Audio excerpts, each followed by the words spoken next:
Welcome back. I'm Benjamin Davies, and this is Maker's Journey Workshop. And today, we're making roses. Simple little project, great for Valentine's Day, which is right around the corner. But first, let's address the elephant in the room. We've missed sharing our journey with you. We've had a busy few months. If you stuck with us through that, man, we appreciate you so much. If you're seeing this for the first time and thinking about bailing, completely understand. But first, maybe check out this video below, get a better understanding of where we've been, who we are, and how we got into our blacksmithing journey. Let's get into it. All you need is a torch and a little bit of tooling, and we'll show you how to make that along the way in this video. This video is a little bit longer, but we thought with Valentine's Day right around the corner, it'd be a good idea to crank out some videos showing you how you could make some things for the loved ones in your life. All right, so first off, we get these little blanks right here. Here's your rose blankets. 5, 10, 15, 20 petal rows. I think these are like, I don't know, 10 or 12 bucks a piece online at Blacksmith Depot. We'll post down below. Little tip, they just flat pack them and they'll send you a mess.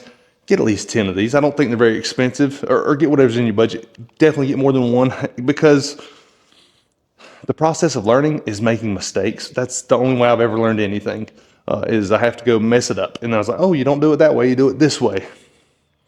Make mistakes quicker, trust me. It is a hack to figuring out the things that you want to know. Let's get into it.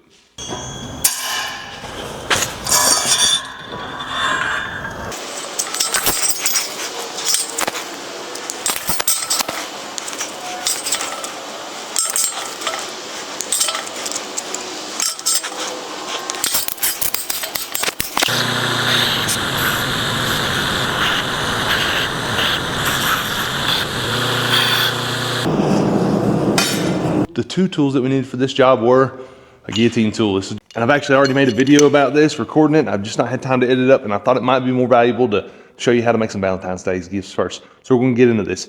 If you don't have a guillotine tool, I implore you, be creative. We're gonna use a rounding fuller for our first step, so just in case you're wondering what we're using next, we'll make a video coming up soon to detail how we made this guy and the 2 to 3 sets of dies that we recommend using with this guy.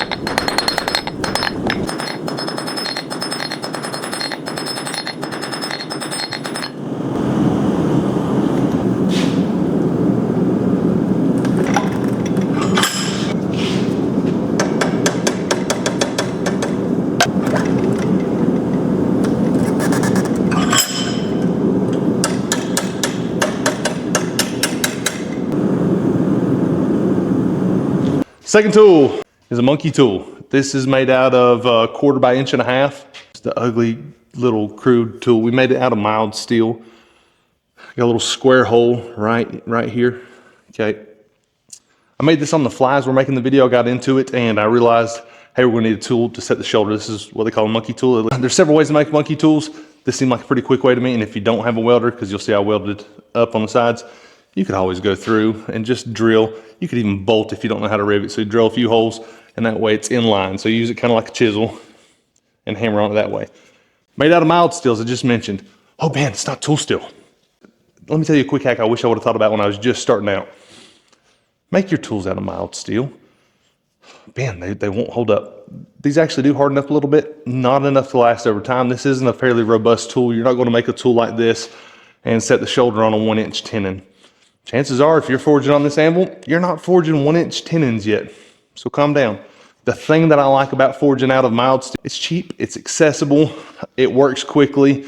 You don't have to thermocycle it, meaning you don't have to anneal it, you don't have to soften it, you don't have to wait for it to cool down to be softened, and you can just go right away. It's pretty forgiving.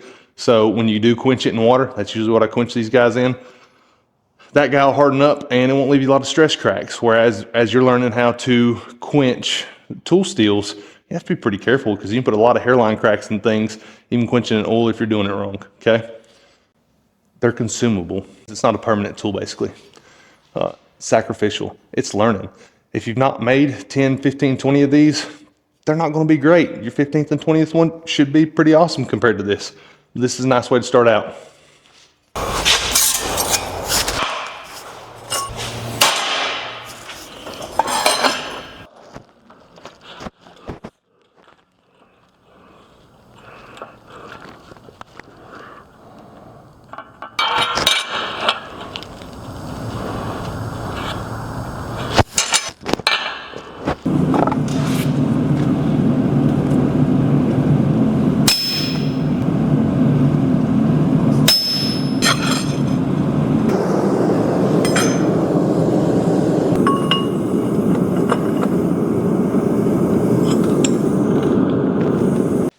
See what I did there with the pipe?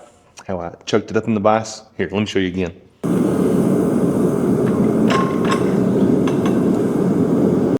So that's right, if you'll notice, the base of the pipe is leaning up against the lower part of the vise, and that way, whenever I pull on it, if it does get loose in the vise at all, it has to pull against itself. So I'd have to pull it out of the vise for it to move around enough to cause me any problems. Now, if I pulled from the other side and it got loose, it would just kick the bottom out. So use your tools, think about how you use them. I've just done it wrong a lot, so try it this way maybe. I hope it helps you.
All right, so for the shaft of this, if you'll notice, it gets a little squirrely in the video. What I'm doing is I'm bringing the taper towards the middle this way, and I'm bringing another taper towards this way.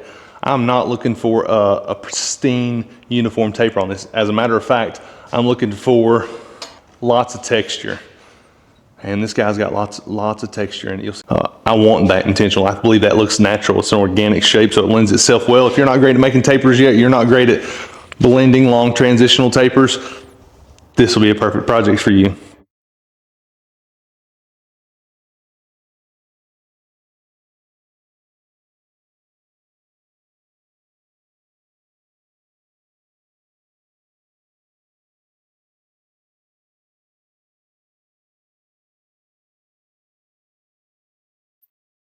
One thing that we don't do that we used to do, and this is totally up to your discretion, you choose. They're your flowers. You get to do with them what you want. I don't texture mine anymore. This is such a thin metal that even when I would texture them, I'd texture them cold. Obviously, we'd heat them up, let them sit, cool down. It's just a quick, easy way of annealing it. You can probably get it softer if you want to stick it in for vermiculite for 14 hours. This stuff's really thin. It's not going to take long to cool, and it does make it a little bit softer. And you go through and texture it with the peen of the hammer. I don't do that. It's not highly visible to me, and sometimes what I would run into is as I was texturing these pieces, the petals would get wider and overlap themselves, and it just starts to get a little squirrely. So it's up to you. I don't texture.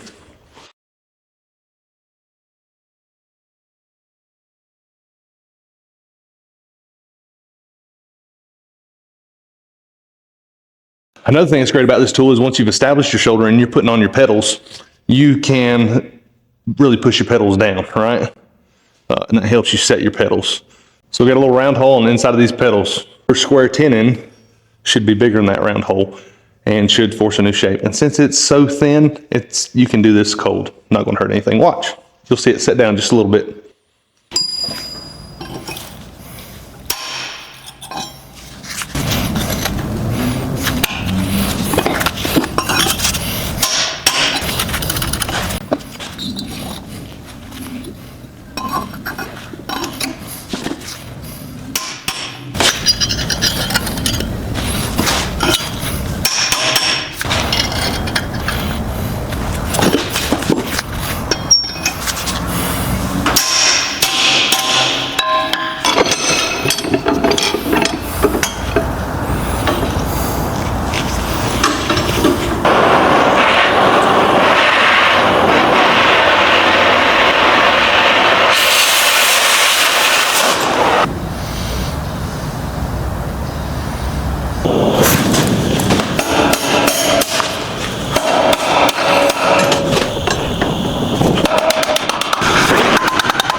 If you'll notice, we just set our rivet, and that rivet is super ugly. I'm not looking for a structural rivet to hold bridges together there.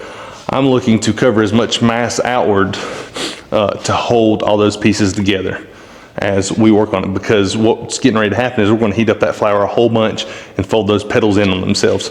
So that's why I took the peen of the hammer and I'm drawing it out left and right. I'm not looking for a beautiful rivet, okay? This is what works for me. I've made a lot of these roses. I've tried plug welding them right there. I've tried just doing a little rivet. I've tried doing a pretty round rivet. This works best for me. All right, so for the next process, it's fairly repetitive. You're going to repeat the same process 20 times. We're going to learn a different process and we'll repeat it 20 times. I'm going to heat at the base, like we're doing there. Make sure you turn down your torch really low also. This will allow you to focus your heat more in the area that you want to without burning through and sparkling up the piece, because metal will burn like a sparkler. We're going to be using our torch a whole lot. Let me go over some safety really quick. When you get in the zone and you're working a torch in one hand and tongs or pliers in the other hand, you get comfortable after a few of them, and you might quit paying attention of where your torch is. It's really easy to do. Be hyper vigilant and mindful about where that torch is. Even if you got to point it off to the side, make sure, even if it's just something you have to practice 5 or 6 times with the torch off, make sure you're pointing that torch in a safe direction.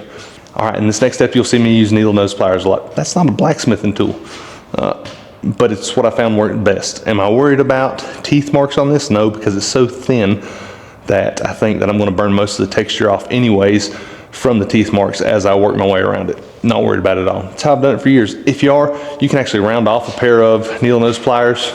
I've done it before. See, here's a pair I rounded off right here.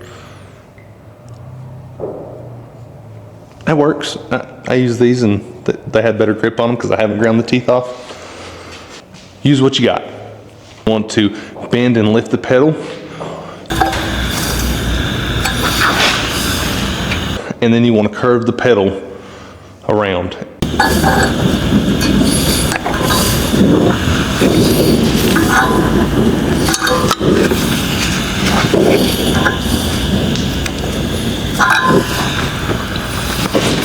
And then what I like to do is I go in order. You can go counterclockwise or clockwise. It's up to you.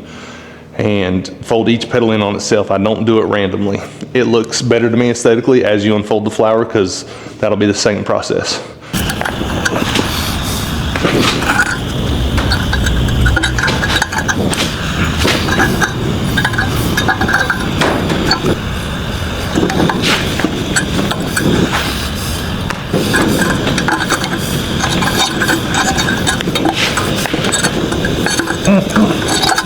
Okay, so now you get the steps and how they're done. We're gonna speed it up.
All right, so now we've got it wound up all tight. And you can leave it like this.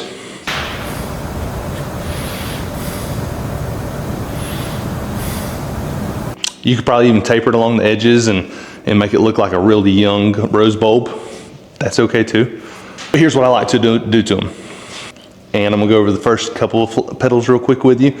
And we're just gonna grab them, we're gonna bend them down a little bit, and we're just gonna put some little crinkles in them. And you can do that just by pinching the edges and isolating your heat, like here.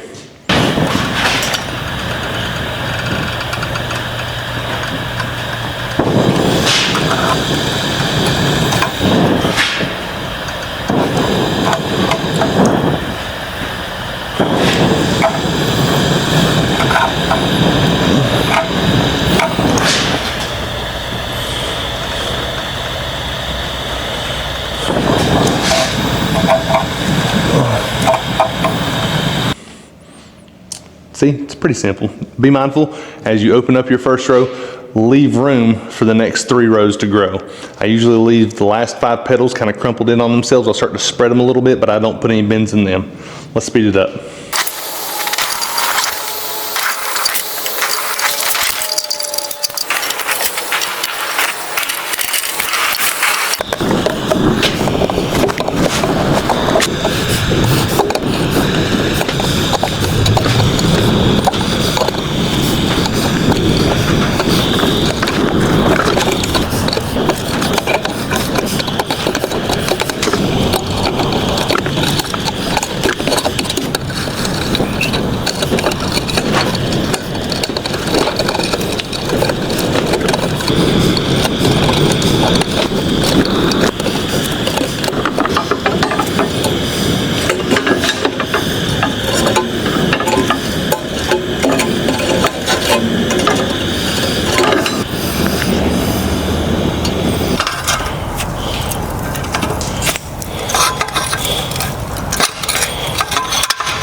All right, for the last process, these are so thin, and you know how big that tenon is that we riveted on there. Like I said, you don't want to go wrenching on it or anything like that.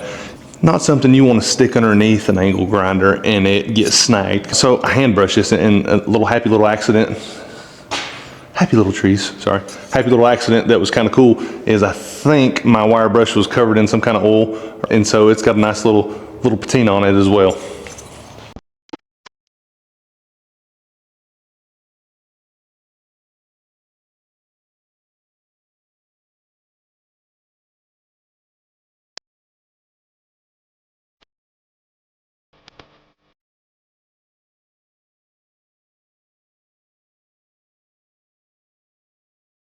You get done, you got a nice flower to give your loved one on Valentine's Day. That's a lot better than the construction card you were making last year. I'm just saying. Where's the leaves? You know, I thought about that, and one thing I didn't like about that is if you're starting out, you're probably not a strong forge welder yet, so we'd probably weld a little leaf on there. And I thought, what if we tied this in with another video? So in an upcoming video that we're gonna have for you in plenty of time for Valentine's Day, we're gonna do something interesting with this flower since we didn't put leaves on it. You comment below what you think I'm gonna make, what I'm gonna do to coincide, or why I left this leafless. That's up to you. So I know this was a longer video than usual. If you stuck to the end, wow, thank you so much. I just want to make sure we got all the details in there. This is a bit of a slower process. If you do not like tedious work, this may not be for you. Sometimes even if you're not into the tedious work, this outcome is a reward enough for you to continue to make things like this. Just remember that as you're forging. Just want to say thank you. If you've stuck with us the past few months while we've been absent, can't tell you how incredibly grateful we are for you being here and continuing to be here. If you're seeing this video for the first time in a few months and you decide to leave us, I completely understand. Good luck on your blacksmithing journey. But before you go, check out our video below. Find out who we are, how we got here, and why we're starting this channel this way. Thank y'all. I'm not saying it. It's been a while. Nobody's going to want to smash that subscribe button. Thank y'all. Have a great one.